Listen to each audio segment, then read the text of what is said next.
Narsapur area hospital superintendent గత రాత్రి 12:30కి ఆ ప్రాంతంలో మా హాస్పిటల్కి కొందరు వాంతులు విరోచనాలతోటి వరుస పెట్టిన పేషెంట్స్ రావడం జరిగింది.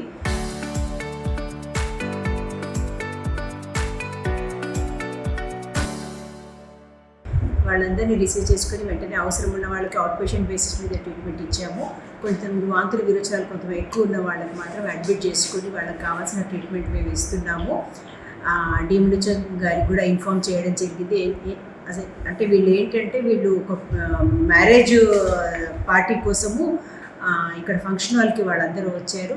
మరి అక్కడ ఏమన్నా భోజనంలో ఏమన్నా ఫుడ్ పాయిజనింగ్ అయిందో ఏమో తెలియదు, కానీ ఒక 41 పేషెంట్స్ వరకు మాకు వరుసపెట్ట రాత్రి 12 నుంచి పొద్దున వరకు రావడం జరిగింది. వాళ్ళందరినీ అడ్మిట్ చేసుకుని ట్రీట్మెంట్ ఇవ్వడం జరిగింది. వాళ్ళందరి కండిషన్ ఇప్పుడు బాగుంది, నథింగ్ టు బీ వరీ.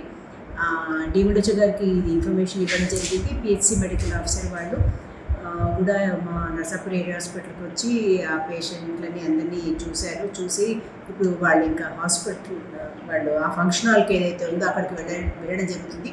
అక్కడికి వెళ్ళి సర్వే చేసి అసలు తప్పు ఎక్కడ జరిగింది ఏమైంది అని కనుక్కోవడం జరుగుతుందండి. ఇప్పటివరకు అయితే పేషెంట్స్ అందరూ స్టేబుల్గా ఉన్నారు. ఒక 2 పిల్లల్ని మాత్రం సంగారెడ్డి హాస్పిటల్కి రెఫర్ చేయడం జరిగింది. వాళ్ళు కూడా వాళ్ళ కండిషన్ కూడా స్టేబుల్గా ఉన్నారు.